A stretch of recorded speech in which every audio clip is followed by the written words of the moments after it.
السلام علیکم دوستو، آج ہم پھر سے حاضر ہیں انفارمیٹیو لاؤنج کی ایک نئی ویڈیو کے ساتھ۔ دوستو، 1990 کی دہائی کے آخر میں صدام حسین نے ایک عجیب و غریب درخواست کے ساتھ ایک خطاط یعنی کیلی گرافر سے رابطہ کیا۔ سن 1979 میں برسر اقتدار آنے والے صدام حسین سن 2003 میں عراق میں امریکی مداخلت تک عراق کے صدر رہے۔ وہ چاہتے تھے کہ قرآن کی ایک ایسی کاپی تیار کی جائے جس میں سیاہی کی جگہ ان کا خون استعمال ہو۔ اس کہانی کے مطابق 2 سال کے عرصے تک ہر ہفتے صدام حسین ایک نرس کو اپنا بازو پیش کرتے تھے تاکہ وہ اس میں سے ان کا خون نکال سکے جس کے ذریعے یہ قرآن لکھا جانا تھا۔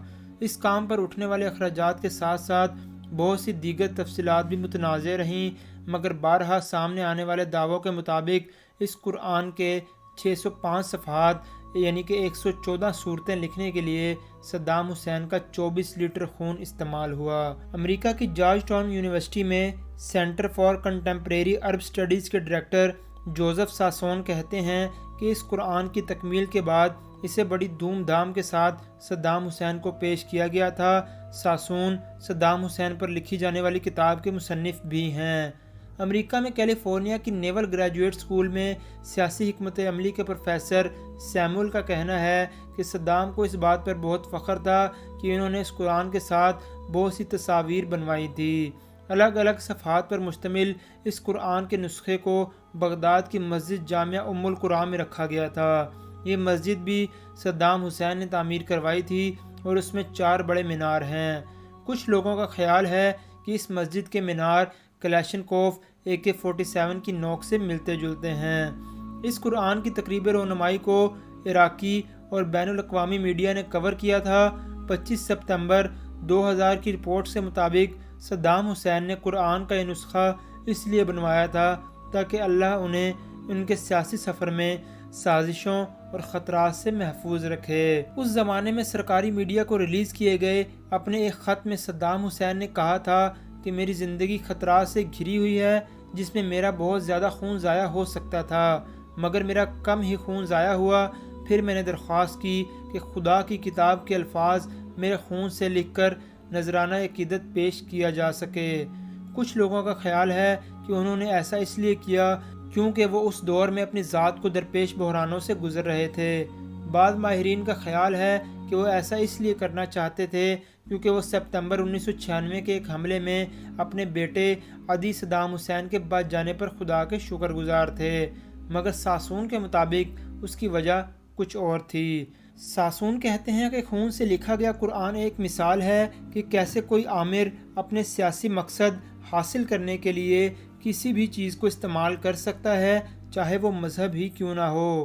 وہ کہتے ہیں کہ 1990 کی دہائی میں ایران کے ساتھ جنگ کے اختتام پر صدام کو احساس ہوا کہ ایرانی مذہبی سوچ پورے عراق میں پھیلتی جائے گی۔ انہوں نے کھل کر یہ کہا کہ بعض پارٹی کے نوجوان بنیاد پرستی کی طرف مائل ہو رہے ہیں۔ ساسون کے مطابق مجھے نہیں لگتا کہ وہ واقعی زیادہ مذہبی ہو گئے تھے، انہوں نے سیاسی مقاصد کے لیے یہ دکھاوا شروع کر دیا تھا۔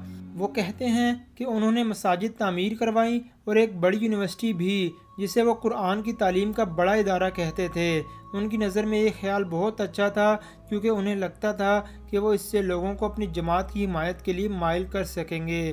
وہ قرآن کو ایسے پڑھیں گے جس سے وہ انہیں اپنا رہنما مان سکیں، اس سے ان کے لیے آسانی ہوگی کہ وہ عوام کو مذہب کے ذریعے کنٹرول کر سکیں۔ ساسون اس کی مثال اس طرح دیتے ہیں کہ صدام حسین نے اپنے مقاصد کے حصول کے لیے خواتین سے متعلق اپنا رویہ تبدیل کیا۔ جب وہ 1968 میں سیاست میں آئے تو وہ روایات پر ہنستے تھے۔ وہ چاہتے تھے کہ خواتین کے پاس بھی ووٹ کا حق ہو، مزدوروں کو حقوق ملیں اور سب کے لیے تعلیم کے مواقع پیدا ہوں۔ وہ معاشرے میں عورتوں کے کردار کے حقیقی محافظ تھے، لیکن 1990 میں انہوں نے اپنا لہجہ تبدیل کیا اور کہنا شروع کیا کہ عورتوں کی جگہ گھر ہے اور ان کا کام زیادہ سے زیادہ بچے پیدا کرنا ہے۔ وہ کہتے ہیں اس کی 2 وجوہات تھی، مذہبی جنون اور بے روزگاری بڑھ رہی تھی۔ کویت کے ساتھ جنگ میں 7 لاکھ فوجی ہلاک ہوئے تھے۔ ساسون کے مطابق وہ چاہتے تھے کہ خواتین کی نوکریاں مردوں کو مل جائیں جیسا کہ پہلی عالمی جنگ کے بعد یورپ میں ہوا، تاکہ بے روزگاری کے باعث معاشرے میں پیدا ہونے والا تناؤ کم ہو سکے۔ دوستو، قرآن لکھنے کے لیے 24 لیٹر خون کے دعوے کے متعلق تجزیہ کاروں کا کہنا ہے کہ خون میں کچھ کیمیائی مادے ملائے گئے تاکہ اسے سیاہی کے طور پر استعمال کیا جا سکے۔ سن 2003 میں امریکی مداخلت کے بعد اس خون سے لکھے گئے قرآن کو چھپا دیا گیا تھا، لیکن کیا یہ واقعی صدام حسین کا خون تھا؟ کچھ لوگوں کا کہنا ہے کہ صدام نے کچھ خون اس کے لیے دیا تھا، مگر انہیں شک ہے کہ یہ تمام خون انہی کا تھا، کیونکہ اتنے زیادہ صفحات کے لیے بہت زیادہ خون درکار تھا۔ ایک اندازے کے مطابق ایک شخص سال میں 4 مرتبہ 470 ملی لیٹر خون تک کا عطیہ کر سکتا ہے۔ سرکاری اعداد و شمار میں بتایا گیا کہ صدام نے تمام خون 2 سے 3 برسوں کے دوران عطیہ کیا، جو بظاہر ناممکن لگتا ہے۔ ماہرین کے مطابق انہیں کچھ چیزوں کا ڈر اور وہم تھا، مثلا وہ روایات کے برعکس صدارتی محل آنے والے لوگوں سے ہاتھ ملاتے تھے اور نہ ہی گلے ملتے تھے، کیونکہ انہیں فلو ہونے کا ڈر رہتا تھا۔ جب وہ رات کے کھانے پر جاتے تو کچھ بھی کھاتے پیتے نہیں تھے۔ صدارتی محل میں ان کا ایک اپنا شیف تھا اور ایک لیب میں کھانے میں زہر کی ملاوٹ کی جانچ کی جاتی تھی۔ تو میں صاف ہاں یا نہ میں نہیں کہہ سکتا، لیکن یہ امکان بہت کم ہے کہ انہوں نے قرآن لکھنے کے لیے سارا خون خود عطیہ کیا۔ سن 2003 میں صدام حسین کے زوال کے بعد خون سے لکھے گئے قرآن کے اس نسخے کو چھپا دیا گیا۔ اسے اس مسجد میں 3 دروازوں کے اندر محفوظ کر لیا گیا تاکہ اس سے ان کے تعلق کو ختم کیا جا سکے۔ ہر صفحے کو بلٹ پروف شیشے کے خانوں میں رکھا گیا۔ قرآن کے نسخے کو حاصل کرنے کے لیے 3 چابیاں درکار تھی اور قرآن کے تمام صفحات ایک ہی جگہ پر محفوظ نہیں کیے گئے تھے۔ امریکی مداخلت کے بعد ان صفوں کی نگرانی پر مامور ایک شخص نے برطانوی اخبار کو بتایا کہ نسخے کو حاصل کرنے کے لیے 3 چابیاں درکار ہوتی ہیں، ایک میرے پاس ہے، ایک علاقے کے پولیس سربراہ کے پاس اور تیسری بغداد کے کسی دوسرے حصے میں رکھی گئی ہے۔ صحافی کو اس نسخے تک رسائی نہیں دی گئی تھی اور اسے بتایا گیا تھا کہ اس کے لیے کمیٹی کی اجازت درکار ہے۔ اس نسخے کو لکھنے والے خطاط عباس شاکر جودی نے عراق چھوڑ دیا تھا اور کم از کم 1 دہائی قبل تک وہ امریکی ریاست ورجینیا میں مقیم تھے۔ سن 2003 کے بعد عراق سے صدام کی کئی یادگاریں ہٹا دی گئی ہیں۔ ان کی وراثت کو مٹانے کے لیے ان سے وابستہ متعدد عمارتوں کے نام تبدیل کیے گئے، مگر قرآن کے حوالے سے حکام اس مخمصے کا شکار ہوئے کہ اسے ختم کر دیا جائے یا چھپا دیا جائے۔ ان کے مطابق یہ مذہبی مسئلہ بن گیا ہے۔ ایک طرف اسے بیشتر مذہبی اسکالر گستاخانہ سمجھتے ہیں کیونکہ جسم سے نکلنے والے خون کو ناپاک سمجھا جاتا ہے، جبکہ اسلامی تاریخ میں ایسی کوئی نظیر نہیں ملتی کہ خون سے قرآن لکھا گیا ہو۔ دوسری طرف اسلامی روایات میں قرآن خدا کا کلام ہے، لہٰذا آپ اس کو نعوذ باللہ تباہ نہیں کر سکتے۔